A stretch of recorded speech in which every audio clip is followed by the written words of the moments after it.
Alors l'histoire, elle est comme ça. Donc on dit, il était fou de joie, fou de reconnaissance. Oui. D'accord? Et maintenant, voilà qu'ils sont sur un banquet. Et voilà, il leur donne des rôles. Lui, il va être le sgan, le second du ministre des Finances. Truc de fou, il se rappelle encore. Des bons postes. Ouais, c'est magnifique. Mais le roi, il explique à tout le monde. Il dit, mais c'est incroyable, c'est du miracle.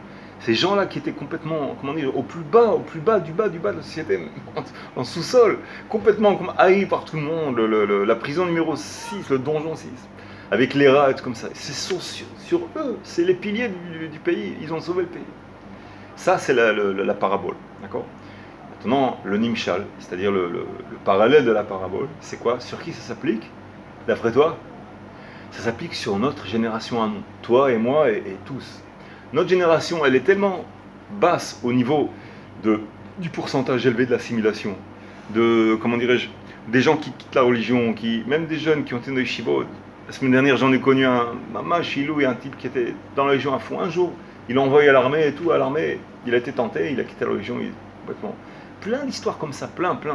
Des gens, ils sont proches du désespoir, les gens, ils disent, mais comment, comme tu me dis, mais on n'en finira pas, il y a tellement de travail à faire, c'est interminable, tu comprends? On n'a pas de fin. Et justement, dans cette position de bassesse, de désespoir, de manque d'outils, de manque de possibilités, de force, à ce moment-là, si tu perds pas la émouna, tu gardes la émouna à fond, tu deviens, l'un des piliers comme ce prisonnier-là qui servait à rien, tu comprends? C'est lui, c'est uniquement lui. Et les sages, ils disent en plus, d'après la profondeur de la Torah, ils disent pour ça que notre génération elle s'appelle Egveta d'Imshiach, Ekev HaMashiach, le talon du Messie, du Mashiach. Pourquoi le talon? Parce que il y a la tête, il y a le cerveau, il y a les yeux, il y a les épaules, c'est un peu plus bas, mais les mains. La plus basse du corps. Mais la partie la plus basse, et en plus la plus grossière, qui en plus ne sent pas. C'est-à-dire le talon, si tu touches, parfois tu sens pas toujours que tu touches. Elle n'a pas de sensibilité en plus, tu comprends? Mais d'un côté, elle n'a pas de sensibilité. Elle est la plus basse, mais d'un autre côté, si tu mets une punaise là-bas, tu peux plus marcher. C'est elle qui soutient tout le corps. On est obligé d'avoir ce talon. S'il y a un problème au talon, la personne elle boite, elle a le début qui s'est fini, tu comprends? Le soutien de toute la génération, c'est-à-dire de toutes les générations qui sont avant, c'est nous. Alors, ils expliquent les sages, c'est comme un nain, comme un petit nain qui est sur un géant, mais sur la tête du géant. Alors le géant, il est géant, mais le petit nain, il est dessus. Tu comprends? Il est au-dessus, c'est-à-dire qu'il grâce au géant, oui, mais quand même, c'est le nain qui est là. Par exemple, il y a une muraille. Alors le géant, il dit, bon, monte sur moi et dis-moi. Bon, qu'est-ce que tu vois? Dis-moi ce que tu vois. Bon, tire-leur dessus, fais quelque chose. C'est le petit nain qui travaille. Tu vois? C'est nous les nains. C'est nous les prisonniers du donjon aussi, c'est nous. On est donc des conditions qui sont insupportables, invivables, impensables. Et justement, c'est ça. Ce sont les conditions préalables qui consistent au rôle de notre travail à nous. Tu comprends? C'est-à-dire, sans toutes ces conditions folles, on n'aurait pas ce travail-là.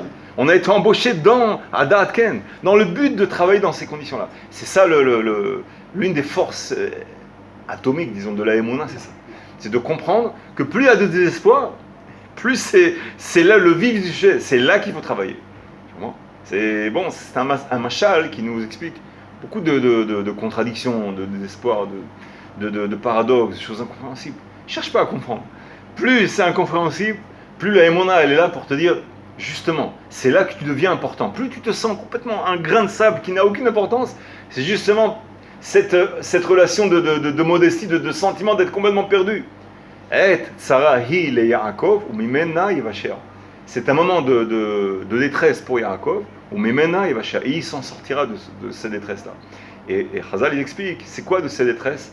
C'est-à-dire, c'est comme le vaccin. Justement, du virus, de la maladie, de la détresse elle-même, Mimena Yevashea. La détresse elle-même, dedans, elle a son concentré elle-même, elle a son jus. C'est de là-bas, au centre du tourbillon, c'est là qu'il y a la solution du problème. Tu comprends? Donc vraiment, le problème en face, au stade où ça fait le plus peur possible, c'est là-bas qu'il y a justement l'antidote, la récompense, la solution, la libération. C'est dans ce genre d'impasse qu'on est obligé de travailler. Tu comprends? Donc c'est pour ça qu'en fait, non, on est increvable en fait. Nous les juifs, on est un peu increvables. On est immortels, on est éternels.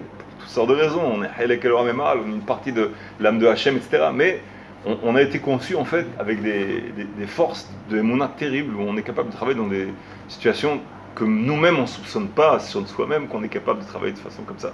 Il y a des gens, ils te racontent des histoires à dormir debout. Et tu te dis, mais comment tu t'en es sorti? Il dit, mais je sais pas comment je m'en suis sorti. Je comprends pas, même avant ni après, ni pendant, je comprends pas.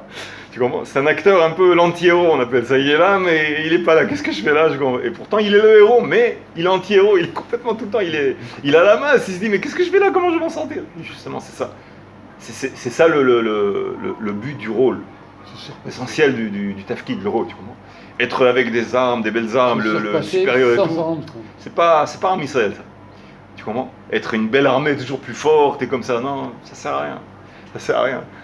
À l'époque de Gideon, il avait réuni quelques soldats, quelques gens. Hachem, il l'a envoyé, il a dit réuni des juifs pour faire la révolution contre les Philistins. Et il avait ramené des milliers, 5-6 000. Hachem, il lui dit, bon, déjà, fais-les s'agenouiller. Tu verras que ceux qui s'agenouillent d'une certaine façon, enlève-les parce qu'ils sont habitués à l'idolâtrie. Que les autres, tu prends. Ils sont partis, les 3/4, il restait, je sais pas. Maintenant, il ne reste pas un millier, disons, je ne me rappelle plus de nombre. Il dit, bon, les 3/4, enlève-les. Pourquoi enlève? Parce que s'il y a trop de soldats, les gens ils vont croire que c'est grâce à l'armée que la guerre a été gagnée. Non, ils comprennent que c'est grâce à Dieu. Alors enlève, qu'il reste très peu. Et là, maintenant, tu peux faire la guerre. Tu comprends? C'est ça. Maintenant, tu peux la faire. Maintenant que c'est clair que c'est Dieu qui l'a fait, maintenant, tu peux la faire. Donc, c'est un peu dans ce sens-là. Il faut justement que ce soit insoluble. C'est ça le secret d'Arm Israël. On est obligé de travailler dans une condition comme ça. Tu comprends? Donc, il n'y a pas de couchia, en fait. Il n'y a pas de couchia. Maintenant, on continue. On reprend le Tomer de Bora. Et donc, on était arrivé au Zain, la page Yud Zain.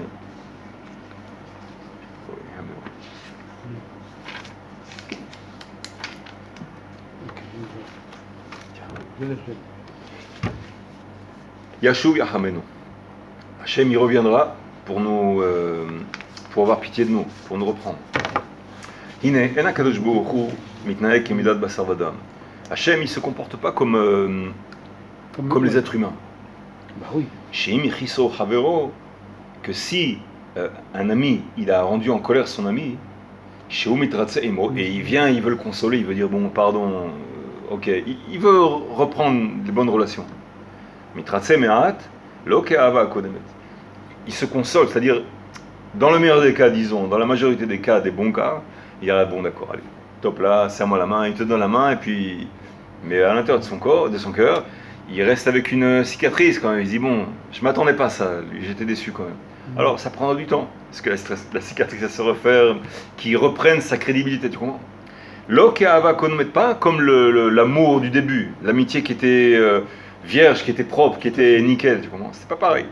Aval imhata adam verasat teshuva, mais si une personne, elle a fait une faute, elle a commis des transgressions, et qu'elle fait teshuva, ma'alato yoter gadola imakadosh baruch hu.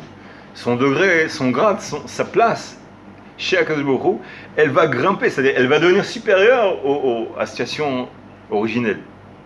C'est un paradoxe, tu comprends? C'est-à-dire, c'est ce qui est écrit dans la Gemara Brachot, Amoud Bet, tu te rappelles, Amoud Bet, les deux petits points. Et aussi dans Sanhedrin Tzaditet, Amoud Aleph, Bamakom, chez Baalet Tshuva, on dit, En Tzadikim Gourim Chomim La'amod. À l'endroit même où les tzadikim, j'ai juste parfait, gmourim, ils se tiennent debout, à l'endroit où les Baal et Tshuva, ils se tiennent debout, en tzadikim gmourim, les justes parfaits, eux, ils ne peuvent pas se tenir debout. On a dit la dernière fois qu'il y en a qui voulaient dire que c'était betmia, c'est-à-dire un point d'interrogation, exclamation. Est-ce que tu veux me dire que là où un Baal et Tshuva, il se tient debout, le tzadik gamour, il ne pourra pas se tenir debout? Non. Il n'a pas le même niveau. Mais la conclusion, elle est non. Elle est dans cette marloquette, dans cette divergence-là. La conclusion, elle est que justement, effectivement, avec un point d'exclamation, que là où le Baal Tshuva, le vrai Baal Tshuva, c'est-à-dire celui qui fait ça bien, amiti, ouais. Là où il se tient debout, le tzaddik gamon, il ne peut pas se tenir là-bas. C'est paradoxal. On va essayer d'expliquer ça. Le Rav, il va expliquer ça. Et la raison à cela, comme c'est expliqué dans la Gemara, Menachot Kaftet Amud Bet, Perek Abonné, Be'ainyan He. Regarde bien la forme, comment on écrit He. La forme, de toute façon, comment elle est écrite. Lama Yasuya Karsadra. Pourquoi est-ce qu'elle est faite comme un binyan, comme un bâtiment? Shekol Arotse Latset Me'olamo Yetse. Afin que, tu vois qu'elle a deux ouvertures, une en haut et une en bas. Toute personne qui veut sortir du bâtiment, il pourra sortir. Il peut. Le cadre, celui qui est sur les bons rails, mais il veut quitter les rails, il pourra sortir. C'est pas un TGV qui roule 300 ou 200 km/h, il peut pas sortir. Non, là, il y a des stations, il y a des sorties. Il peut sortir s'il veut. Tu comprends? Ça veut dire, ça donne l'allusion que s'il reste dedans, c'est-à-dire que c'est par choix. Okay. C'est pas qu'il est par l'inertie et il peut plus sortir, c'est fini. Il y en a qui sont nés dedans, il y en a qui sont nés dehors. C'est une question, c'est du loto, c'est de la loterie. Non. Celui qui est dedans, il reste dedans. Et celui qui est dehors, il peut rentrer, et vice-versa. Celui qui est dedans, il peut sortir.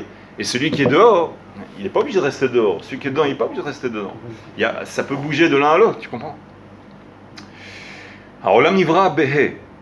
Le pasuk qui dit Behe Beraam. Behe Beraam. Le pasuk dans Bereshit, la Torah elle-même, elle dit que le monde, ce monde-ci, pas le monde, pas Olam Haba, pas le monde futur, ce monde-ci, il a été créé par la lettre He. D'accord? Kadosh Baruch Hu bara ha'olam patuach letzadara v'achet lirvacha. Et Dieu, qu'est-ce qu'il a fait? Il a conçu le monde d'une façon où il y a une ouverture vers le mal. Il a donné le libre arbitre de manière à ce que tout juif, toute personne, elle puisse choisir le mal. Donc s'il est dans le bien, c'est par choix. S'il est dans le mal, ce sera par choix aussi. Il ne pourra pas dire, du moins à l'échelle de la vie, parce qu'il se peut que pendant certaines années ou de la jeunesse ou quoi, vraiment il n'avait pas le choix, il est né dans un certain cadre, on ne peut pas dire qu'il avait le choix. Il est né, il n'est pas né à Macharim, il est né, je ne sais pas, dans une banlieue à côté de la mosquée de je ne sais pas où. C'est pas pareil, c'est pas la même chance de réussite, tu comprends? Mais bon, jusqu'à un certain âge. Après un certain âge, il commence à ouvrir les yeux. S'il fait tchouva, il aura plus d'importance que l'autre. Éventuellement, oui. Si sa tchouva, elle est réelle, l'amitié, elle est profonde. Surtout, ce qu'on a expliqué la dernière fois, tchouva mais ahava, si c'est une tchouva par amour, là, il devient très très très important. Ça devient un baal tchouva chashouv meod. Parce qu'on a expliqué, le Rambam explique, que même les fautes qu'il a commises, si la tchouva elle est faite par ahava, c'est-à-dire il est prêt à tout sacrifier, comme le Rav Yoram Bedjen il explique. C'est comme ça qu'il explique de façon le plus simple possible. C'est qu'il est prêt à tout sacrifier. Prends-moi, prends toute ma richesse, prends ce que tu veux. Comment dirais-je, du moment que j'ai pas honte de me tenir en face de toi, que j'ai plus à subir ces humiliations, que j'ai fait ci, j'ai fait ça, il peut plus supporter ça. Donc il est prêt à tout sacrifier. On a raconté l'histoire de Yosef Meshita, etc. Donc, dans un cas pareil, où vraiment il fait une tchouva mais ahava, là c'est un baal tchouva important, où ses fautes même elles se transformaient en mérite. Donc ça explique aussi pourquoi il est à un endroit où les tzadikim mourim, ils ne peuvent pas se tenir. Parce que les tzadikim mourim, ils n'ont pas ce turbo là, où même les fautes qu'ils ont fait, ils les propulsent en avant. Ils n'ont pas ça. Parfois la faute, elle était tellement dure, tellement profonde et mamash, d'une façon terrible, que le baal tchouva, justement, c'est ça qui fait un électrochoc. Et là, il ne le supporte plus. Je peux fermer là. Oui, tu peux fermer. Et là, il ne supporte plus la conscience qui le torture. Moi, j'ai fait ça. Moi, j'étais dans ce film-là. Moi, je sali comme ça. Moi, j'ai fait honte à ma famille, à Dieu. Comment j'ai fait? Il ne peut plus le supporter. Là, il rentre dans un couloir sombre. Et pour s'en sortir, c'est même parfois dangereux pour certains balais de tchouva. Mais s'il arrive à la tchouva, mais à Hava, qu'à ce moment-là, vraiment, il est prêt à tout donner. Sa vie, il passe des heures en Beth Midrash avec amour. Il veut vraiment plaire à Hachem, et non pas des choses, des motifs extérieurs, des intérêts. Tu comprends? Même si c'est Olam Haba, même si c'est pour, comment dirais-je, avoir l'air propre ou avoir l'air fracham ou quoi. Non, il fait ça parce qu'il veut plaire à Hachem. Béhémet, il veut plaire à Hachem. À ce moment-là, s'il arrive à un degré élevé, Alva, et qu'on arrive à ce degré élevé, chacun de nous, tu comprends? On veut tous, mais il faut le vouloir vraiment, il faut vraiment arriver à ce stade-là. À ce moment-là, c'est ce baal tchouva là, qu'à l'endroit où il se tient debout, même les tzadikim mourim, ils ne pourront pas se tenir debout à ce moment-là. Ils ont passé des épreuves qui sont indescriptibles. Même le tzadik gamour, il se dit, si j'avais été à sa place, si j'étais né dans cette banlieue, à côté de la mosquée, je sais pas quoi, et que, je sais pas, le matin, le soir, dans une école avec des goyim, des goyotes, toutes ces tentations, et les fêtes de drogue et tout, comme ça, on arrivait à être dans un beth à midrash, et est-ce que je serais arrivé là? Je peux pas garantir. Tu comprends? Moi, je suis né dans un Talmud Torah, dans une région bien. Mes parents, ils me grondaient, ils me laissaient pas descendre en bas. Tu comprends? Lui, comment il a fait ça? Il a même fait l'armée française, il a tout. Comment il en est? Je comprends pas. C'est un miracle. Donc, à cet endroit-là précis, ce Baal Tchouva là, qui en plus arrivait à Tchouva Ma'ava, c'est impressionnant. comprends? Donc, pour toutes ces raisons-là, il arrive à un stade où même Akadosh Baruch Hu, il l'honore d'une façon qui est supérieure au moment où Tzadik Gamor. Bon, c'est sûr, un Tzadik Gamor, attention, hein, c'est pas n'importe qui. Mais il faut vraiment que le Baal Tshuva, il soit amiti, si vraiment il a passé ses preuves dures, et qu'il tient le coup, il tient la route, et que c'est pas temporaire, etc. C'est un Baal Tshuva très très important. Aux yeux d'Hachem, pas forcément aux yeux des gens. Tu comprends? Très bien. Donc on a dit que le chemin, le binyan, l'immeuble, il a des ouvertures vers le mal. Donc si tu restes dedans, c'est par choix. Tu n'es pas derrière des barreaux. En satchen homer v'yetzer rafgam kemin arsadra. En obaal gedarim ela pirtsa gdola prutsa letzadara letzad mata. Donc l'ouverture du hé qui est vers le bas, c'est l'ouverture qui dirige vers le mal. Elle est toujours ouverte, entre guillemets. Elle est toujours plus grosse en plus. Ouais. Elle est plus facile de sortir par là-bas. C'est facile. L'accès, il est relativement facile. Kol mishir tzelatzet me'olamo kama ptachim yeshlo. Toute personne qui veut sortir de son monde, de son cadre, son bon encadrement, c'est relativement facile. Surtout à nos générations. Surtout. Ah oui, que Dieu préserve. C'est tellement facile. Et t'as la portée de la main. Porter de la main, les photos, les trucs, tout. Les voisins, les fréquentations. C'est terrible. Parfois même la propre famille, parfois. Au travail. Ça peut être n'importe quoi. Donc c'est vraiment faut savoir apprécier le fait dans un bon cadre. Tu commences à savoir reconnaître la valeur d'une chose comme ça. C'est pas n'importe quoi. Kama ptachim lo, il a plusieurs ouvertures, pas une seule, plusieurs. Lo yifne letzad shelo im tzatzat chet ve'avon ikanes el hachitzonim. C'est-à-dire, il sait qu'il n'aille pas vers les mauvaises ouvertures où là, il sait qu'il y a les hitzonim, c'est-à-dire les mauvaises tentations, les forces de tentation, les mauvaises pubs, les mauvaises fréquentations. Bon, on pourrait en parler jusqu'à demain, les mauvaises fréquentations.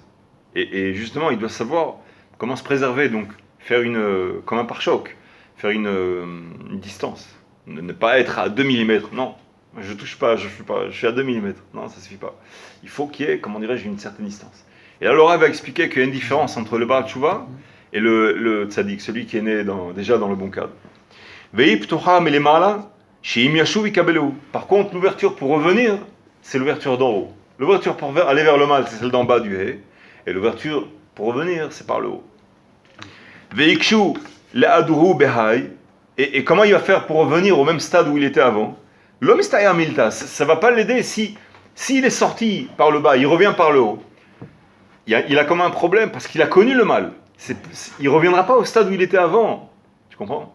C'est pas comme quelqu'un qui n'a pas connu le mal, qui n'a pas goûté au mal. Il a goûté au mal. Ratsu Bezé, ils ont voulu dire par là, ils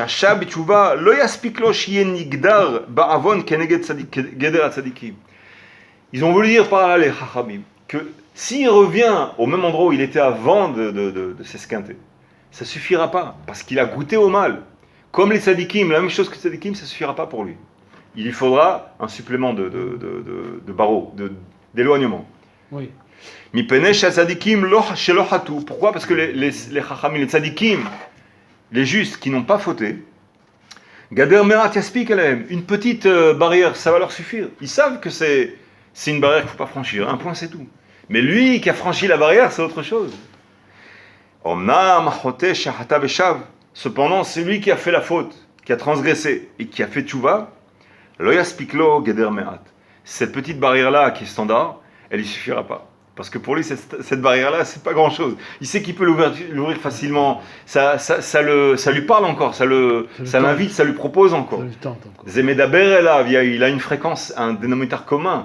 Il a créé un dénominateur commun avec ce mal-là. Donc c'est dangereux pour lui. Tu comprends?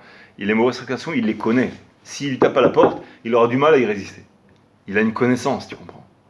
Donc il faut qu'il fasse une barrière plus importante, qu'il change de quartier. Tu te sens protégé ici? Ou à El-Had, en Israël? Oui, d'une certaine façon, oui. Oui, hein. Bien sûr, on est éloigné du mal. Même avec ça, il faut faire attention. Comment? Même ici, il faut faire attention. Oui, il y a oui et non. Il y a les mauvais. Tu sais bien en France, quand on était en France, d'un côté, il y a le mal qui est permanent. Mais d'un autre côté, quand tu es dans un bon cadre, quand tu es avec des gens, tu as une communauté, que tu es gardé du matin au soir dans un bon cadre, une bonne école, avec les bons copains, etc., et que tu es gardé bien par les parents. Bon, tu sais que le non-juif, c'est un autre monde.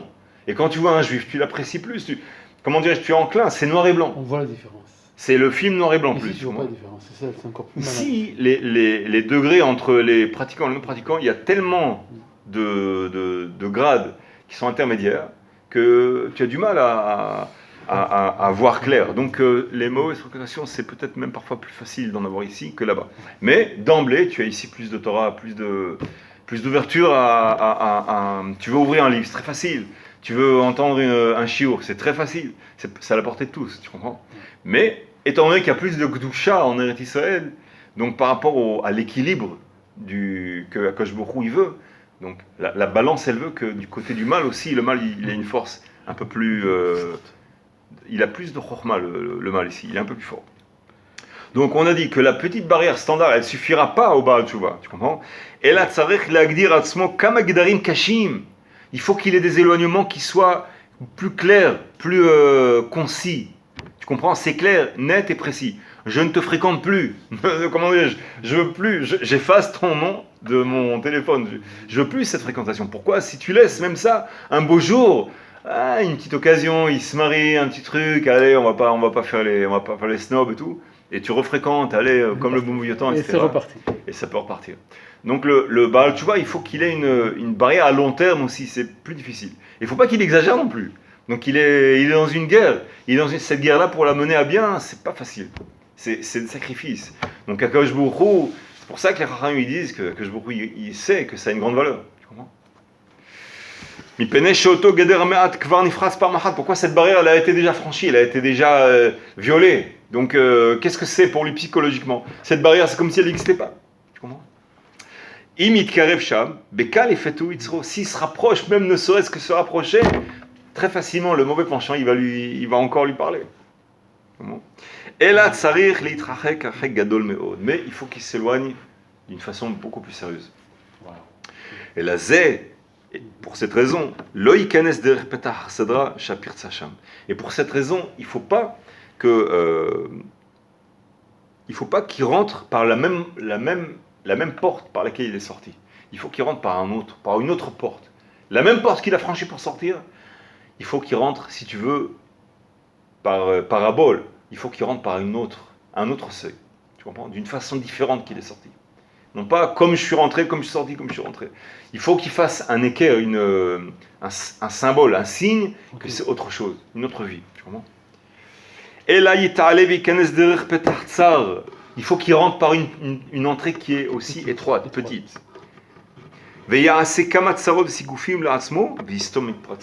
Et qu'il fasse sur lui certains sacrifices, c'est-à-dire tsarot, qui se restreignent à des règles un peu plus disciplinaires que ce qui était avant. Et sigoufim, s'il peut faire certains jeûnes, des trucs comme ça. Mais à notre époque, les sages, ils déconseillent de faire beaucoup de jeûnes, surtout des premières années. Bon. Oui, le Baal, tu vois, Ça démoralise. ça le démoralise, et puis le corps il est faible, la nourriture elle est très faible, Oui. ça va le rendre nerveux, et puis bon, ça, pour pas mal de raisons, en grande partie pour ce que tu as dit, le moral qui va baisser. D'abord on nous dit, pendant quelques bonnes années, qu'il étudie la Torah surtout. Il étudie la Torah bien, énormément. Et après, quand il sera bien costaud, là il parle avec son rav, il pose la question, est-ce que ça vaut le coup, est-ce que ça vaut pas le coup? Et selon les conseils qu'on va lui donner, s'il fait de temps en temps un petit jeûne ou quoi, ça peut être même très bien. À cause des fautes qu'il a commises avec des jeunes filles, etc. Bon, après certaines années, effectivement, il y a certains jeunes qu'on pourrait mais il faut qu'il soit toujours en rapport avec un rav qui va lui préconiser l'ordonnance. Comment le faire pour ne pas dépasser les bornes, pas dépasser les limites, qui ne commencent pas ça trop tôt non plus. Tu comprends? Et cette raison-là, c'est-à-dire, là il va expliquer maintenant ce qu'on a dit au début, l'assertion qu'il a dit au début. Et c'est pour ça que cet endroit-là où le tzaddik, le Baal Tshuva, il se tient. Le tzaddik également, il ne peut pas se tenir là-bas parce qu'il doit passer des épreuves dures, de se restreindre, de rayer le passé, tout ça, c'est des épreuves qui sont très difficiles. C'est impossible. Il y a un changement de communauté, de chevra, de copains, tu comprends? Il doit couper avec des choses, c'est psychologiquement c'est dur, c'est une épreuve. Changement de vie. Hein. C'est une certaine solitude. Une naissance. Une renaissance, effectivement, voilà. S'il le prend au sérieux, effectivement, ça peut être difficile. S'il fait semblant et il garde tous les contacts, alors tôt ou tard, il y a un très gros risque qui retombe. Donc il faut qu'il respecte cette règle disciplinaire, pour lui, dans son intérêt. Mipene, shelon nichnasu der petach hatzadikim. Pourquoi? Parce que eux, ils ne sont pas rentrés dans le He, dans ce palais-là. Ils ne sont pas rentrés par la même entrée que les tzadikim sont rentrés. Non, par l'entrée qui est étroite, qui est difficile. Kadesh yiyu im hatzadikim. Ela nista'u va'olu der petach ha'elyon vesikfu atzmam nivdalu min hachet yoter veyoter min hatzadikim. Mais eux, à l'encontre des tzadikim, ils sont rentrés par l'entrée qui est étroite, avec leurs épreuves, avec leurs restrictions et leurs difficultés. Et donc, et ils se sont éloignés beaucoup plus que les tzadikim gumurim de la faute. Ils se sont restreints à s'éloigner de la faute plus. Et donc, les faumes tsahara agra, selon la souffrance et le prix qu'on paye, la récompense sera plus élevée aussi. Et c'est pour ça, maintenant, il va réexpliquer pourquoi, d'après les secrets de la Torah, pourquoi justement la Gemara elle a utilisé la lettre He comme parabole. Pourquoi ils ont mérité d'atteindre le grade, le cinquième étage. Madriga He. He, c'est la cinquième lettre de l'alphabet. Il y a 7 palais dans le Gan Eden, et eux, ils arrivent au 5e, directement. Ce palais-là, hein, c'est le palais où le roche, c'est-à-dire celui qui est en tête, c'est le roi Ménaché. Celui qui a fait des fautes pendant 20 et quelques années, et après, pendant 30 ans, il a été Baal Tshuva. Et donc Ménaché, le Melech Ménaché, c'est lui qui est à la tête là-bas. Madriga He, Echal Hamishi Began Eden, le 5e palais du Gan Eden. Tu vois la petite lettre Zain, en bas, regarde. Il va citer Zohar Kadosh. Zohar Kadosh, Chelek Aleph Daf Lametet, 39, Amud Aleph. Be'echala Hamisha'a Kaime Kolunun Mareon de Tiufta Shelemata. Dans le 5e palais se tiennent debout, c'est-à-dire se tiennent tous ceux, ces maîtres de Tchouva, Baal et Tchouva. C'est-à-dire ceux qui ont maîtrisé la tchouva, qui ont acquis la tchouva, chez les mata, la tchouva shlema, tchouva parfaite. Des tavum hate'eon, qui sont revenus de leur faute, veitnahamu behu menafkat nishmatu bedachyu. Et ils ont regretté leur faute, venafkat nishmatu bedachyu. Et ils ont achevé leur vie, ils ont terminé leur vie dans la pureté. Comme l'histoire qu'on a racontée la dernière fois, quand il était torturé par les Romains, jusqu'à ce qu'il dit « J'ai mis en colère Hachem une fois, je veux plus une deuxième fois », jusqu'à ce qu'ils l'ont tué, et son âme elle est sortie en pureté. Donc tu vois, directement, il arrive au 5e étage Madrigahe du Gan Eden. C'est beau. Et ça continue, et il cite en partie, parce que c'est plus long que ça. « Haïchala, ce palais-là, kaima alinun tata'e » et même les justes parfaits, ils ne peuvent pas se tenir dans ce palais-là, 5e palais. Ils n'y arrivent pas. Et ce grade-là, il est supérieur, il est plus élevé que tous les autres grades. J'ai pas compris pourquoi, parce que 5e palais, mais là, le Zohar Hashbi, Rabbi Shimon Bar Yochai, il dit que ce degré-là, il est supérieur à tous les autres grades. C'est le top. Ouais. Et les deux autres? Je sais pas, il faut comprendre. Le Zohar, il est profond. Peut-être qu'il parle dans une certaine dimension qu'il est supérieur aux autres. Et dans une autre dimension, il n'est pas supérieur aux autres. Je sais pas. Rashbi, tu sais, toujours, il faut lire le Zohar d'une façon où ça parle d'une certaine dimension, dans un certain monde. Et donc, dans l'autre monde, ça se passera autrement.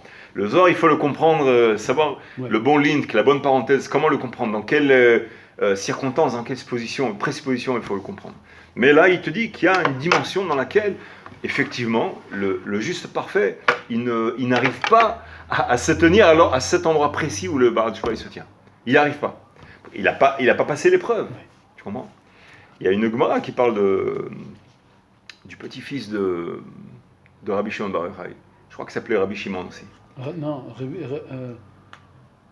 le petit-fils s'appelait Rabbi Shimon Bar Yochai.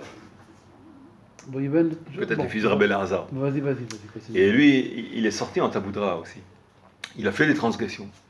Et il y a un Chacham qui l'a vu, il a eu mal pour le souvenir de Rabbi Shimon Bar Yochai. Il dit comment c'est possible? Le petit-fils de Rashbi, comme ça il fait. Et il a commencé à le tenter, à le soudoyer. Viens avec moi dans Beth Midrash. On va bien t'habiller, on va t'appeler Rabbi. Ça s'appelle pas tellement le Shem Shamaim, mais torche, l'olishma et avolishma. D'abord, on commence par le Shem Shamaim. Après, quand il va goûter à la Torah, ta'amu kitov Hashem. Goûte que la Torah elle est bonne, après tu feras ça les Shem Shammai. Il a été tenté, effectivement. Et la Gemara, elle ramène qu'il a atteint une Torah qui a égalé Rabbi Shimon Bar Yochai. Il a égalé.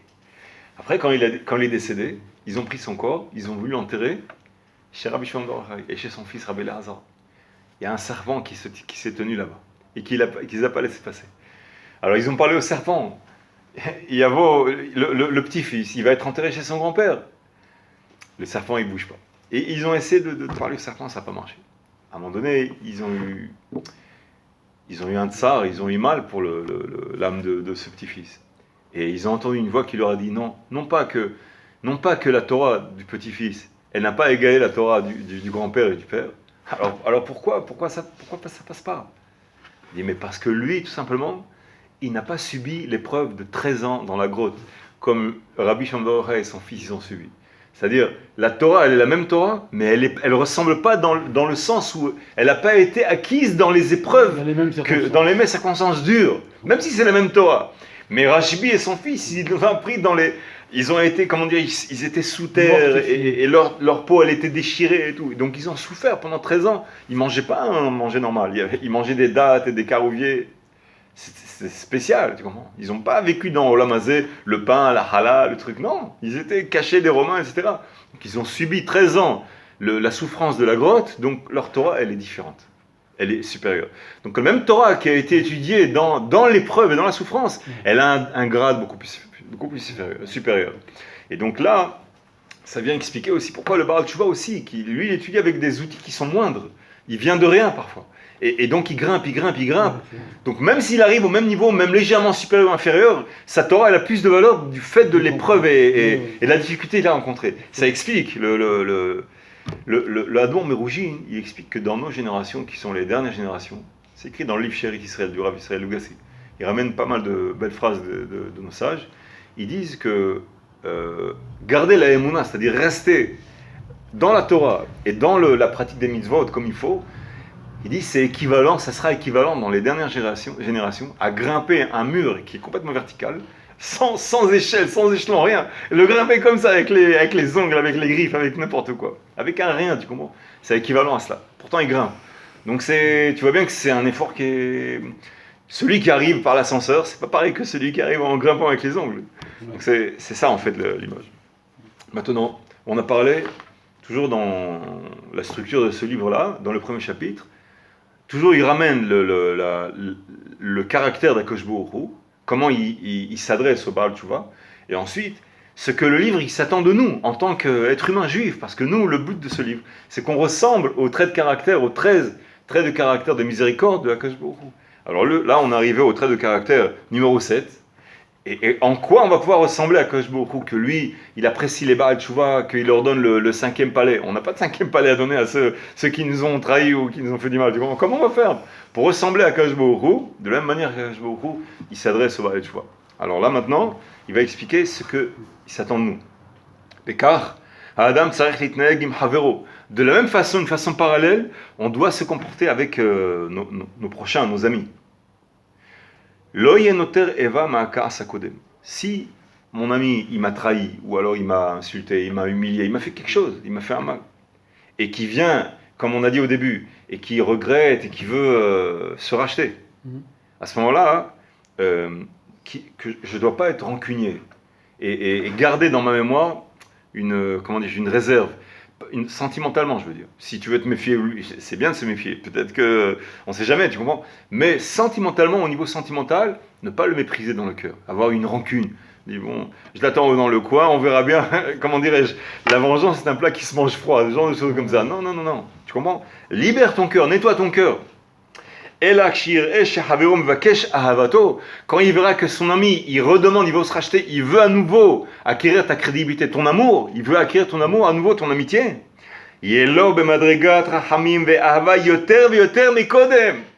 Sois prêt à l'aimer plus que ce que tu l'aimais avant qu'il ait fauté envers toi. Pourquoi? Parce que tu peux le comprendre aussi par la logique. Parce qu'il va franchir maintenant un stade d'auto-humiliation, il va s'humilier, il va aller vers toi. Il va franchir le mur de glace, tu comprends? Il va dire, bon, je sais que j'ai fait un mal. Il va s'attribuer à lui, il va se désigner en lui-même comme quelqu'un qui a fait du mal. C'est une marque de de modestie, d'auto-humiliation, tu comprends? Il vient et il dit, bon, je regrette, je te demande pardon. C'est pas évident, c'est pas évident. Et donc l'autre, quand il entend ça, attention, qu'il méprise pas. C'est un stade d'autodiscipline qu'on ne sait pas, personne ne sait si on serait capable de le faire. Moi, je t'ai pas fait de mal. Toi, pas toi, mais une personne m'a fait du mal. Elle revient vers moi, elle s'excuse. Bon, moi, je n'ai pas fait du mal. Mais d'un autre côté, si moi, je lui avais fait du mal, est-ce que j'aurais la force de m'humilier, d'aller vers elle et de m'incliner Tu comprends? Et je ne sais pas ce qui m'attend. Peut-être qu'il va encore plus me gronder, je ne sais pas. Non, il le fait. Donc, il y a quand même une marque qui a du mérite. Veyomar, et il se dira en lui-même. Arehu li ke Baal Tshuva, il ressemble au Baal Tshuva vis-à-vis d'Akadosh Baruch Hu. She'en tzadikim gmurim yicholim la'amod eslam. Chez Akadosh Baruch Hu, le Baal Tshuva, là où il se tient, même les tzadikim gmurim, les tzadikim, les justes parfaits, ils ne pourront pas se tenir à cet endroit-là. Lui, il ressemble au Baal Tshuva en cela. Ve'ikarevehu tachlit kurva yoter mema shemekarev otam she'em tzadikim gmurim, imo. Il le rapprochera plus que les autres. Plus que les autres, tu comprends? Shelo hatu etzlo, qui n'ont pas fait de faute envers lui-même. Si je me rappelle bien, c'est le Admon de Salanter. Il y a... si je me rappelle bien, il y avait un shochet qui faisait une shrita mauvaise et comment dirais-je, qui a été nifsal. Il a fait quelque chose de mal, ce shochet. Et le rabbi Israël Salanter, il devait l'examiner pour un examen. Et quand il est venu chez lui en examen, il connaissait rien pour recevoir une théouda qui est shochet. Et il voit vraiment qu'il lui manquait des bases. Alors comment dirais-je, il essaie de lui dire, bon, tu connais ça? Non. Tu connais ça? Non. Et l'autre, il est venu de loin. Bon, il ne peut pas le rendre shochet. Et il a vu qu'il était complètement ignorant. Il est venu de loin, il n'a pas d'argent, il ne savait pas quoi faire. En temps normal, il devrait lui dire, bon, rentre chez toi ou alors révise. Oui. Qu'est-ce qu'il a fait? Il a comment dirais-je, il a vu qu'il n'avait pas d'argent. Il a trouvé un local pour qu'il puisse habiter. Il a payé un avraire qui s'assoit avec lui, etc., etc. Et après, il a fait faire la théouda et ensuite il a trouvé du travail, etc. Pourquoi? Parce que, justement, par son manque de mérite. Pour ne pas donner une marque de mépris envers celui qui entre guillemets, il devrait... Il a peiné. Il y a un autre Acham aussi qui a été humilié par une servante Goya. Peut-être c'est le Taz. Excuse ma mémoire, j'ai pas une très bonne mémoire dans les noms. Et cette servante-là, elle a été payée par un autre qui était concurrent, qui était jaloux de ce Acham-là. Et elle a été racontée qu'il a fait des fautes qui sont déshonorantes, etc. Et donc il a été déshonoré en public, ce Acham. Et vu qu'il a été déshonoré, il a dû partir, il a perdu son marmad, son statut. Et au bout d'un certain temps, cette servante, elle est venue vers lui. Et elle lui a avoué tout. Elle lui a dit, voilà, j'ai été payé par un tel. Et tout ce que je raconte, c'était des mensonges. Il dit, qu'est-ce que tu veux de moi maintenant? Il dit, depuis que j'ai fait ça, plus rien ne va dans ma vie. Plus rien.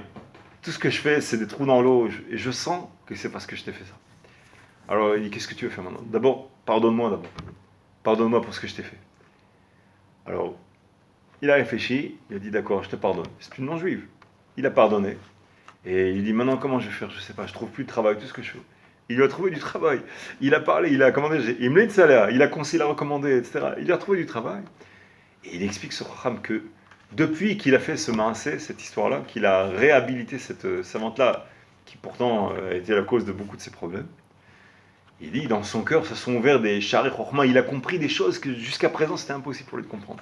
Il a senti qu'Hachem Yitbarach, il lui a ouvert son cœur dans le Chokhma beaucoup plus qu'avant, justement précisément à cause de ce cas-là. Tu comprends? C'est-à-dire le fait de faire quelque chose qui va à l'encontre de la logique normale. Tu m'as fait mal, reste dans ton coin, je te cause plus, etc. Bon, il ne sera pas passible de n'importe quoi, mais c'est un livre de Moussa, un livre de Chassidout. Il nous donne un moyen, il nous propose un moyen de volontaire, si on veut se porter volontaire à adopter ce trait de caractère de miséricorde.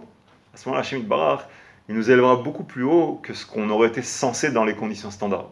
Tu comprends le but? Voilà, donc ça c'est la Midazaïn. Hachem Yiratzon, Hachem Chazek Vazé.